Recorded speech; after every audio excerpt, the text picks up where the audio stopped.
Morning. So today we're going to start a couple of weeks focusing on purchasing. And the first thing that I wanted to do was go through the steps that are required to get a full, complete budget done. Often this is the first thing that the purchasers will do. Next week and in the coming weeks, we'll talk about the different kinds of budgets, ways we can present preliminary budgets and things. But I thought it would be important to understand the full process and the amount of work that goes into getting an accurate, complete budget. And then that way we can kind of spin off on that to talk about the other types of budgets that we can create. So we're going to use, again, Courtyard Mission Valley in San Diego as the example for this because we've done all the different steps on it. So these are key plans. And this is where we start. So the designer and the architect sort of work this out together to figure out how many different room types we have and where in the hotel those room types occur. So you need to have these figured out before you can go on to the next step. So this hotel happens to have 10 floors. I've got 10 different key plans. In this particular project, we went for an ABCD kind of format for our various room types. So room A has one, variation. There's room type B. C has two different types. So there's C-1, C-2, and so on. D also, D-1, D-2.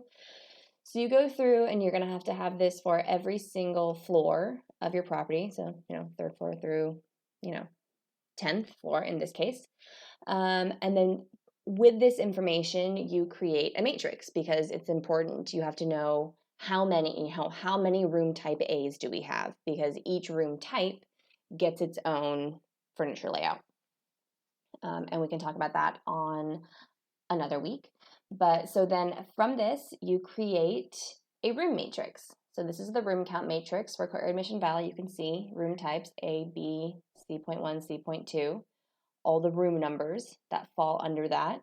And each one is broken down into a left room and a right room. This is important for the furniture layout. So if we go back here, so let's take room 307 as an example, room type A. This is a left room because when you walk in, the bathroom is on the left. That's how I designate my left versus right. Some people do it based on the door swing, as long as your purchaser knows the way you do it and how you delineate left versus right. It won't make a difference. So if we go here, we go room type A, left, there it is, 307. So for this particular one, I have highlighted in orange. If you go down to the bottom, orange indicates connecting room. So you can go back and see there's a connecting door between 307 and 309, connecting room that may or may not affect the furniture layout, but just sort of the more information you can have on there, the better.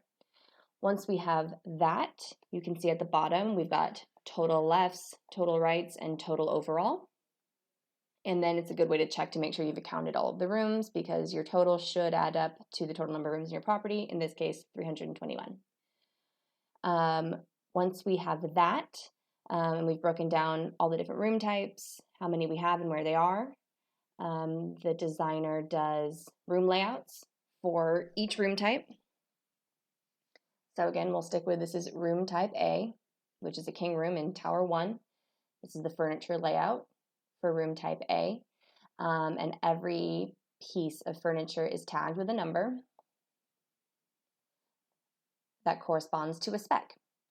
So the designer creates these layouts for every single room type, tags them with all the spec numbers. Those then get used to create a furniture matrix.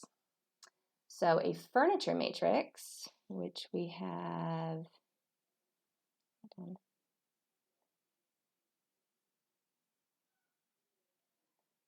here, sorry.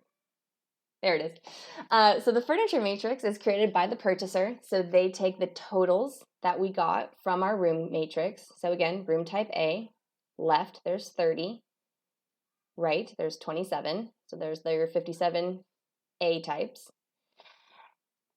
And then the purchaser goes to the guest room drawings, says, okay, room type A has 1 king 205. It has, let's see, it says 2 x 201. So that's the nightstand. So there's 2x 201, x 201, so that gets 2. So then it's a huge Excel spreadsheet. Here you can see king 205 is the king headboard, left and right both get 1. Here's the x 201 nightstand, they each get 2. And then from that, you get your totals. So we know we're gonna need 117 king headboards. I think this is probably, yeah, here down here, we need 390 nightstands in total based across all of the room types. So that is, and this of course has to get checked multiple times because this is what the purchase orders are based on. Then the purchaser goes to the spec book that has been created by the designer and sends it out for bidding. So here is the King 205 headboard. There's that spec.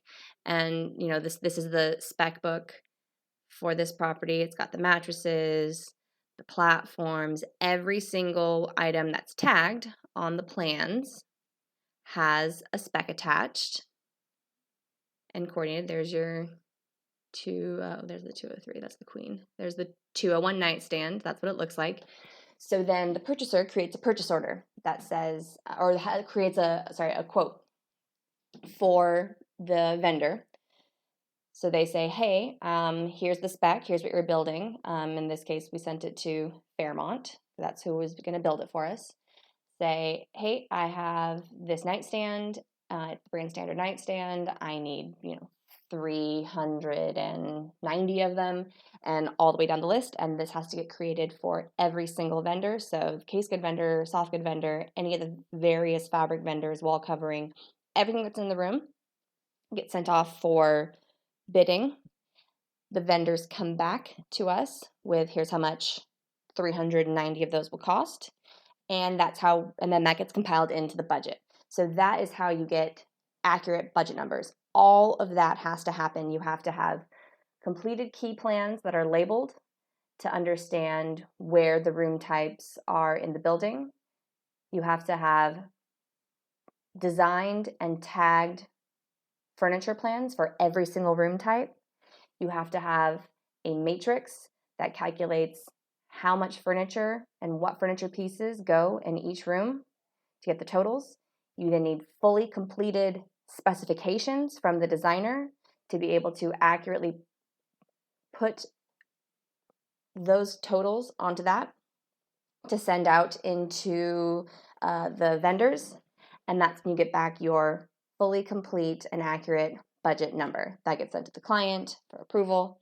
And then once that's approved and they say, yep, willing to pay that much for all those things, that fits our budget, then you move into purchase orders. And we'll talk about purchase orders on a different week.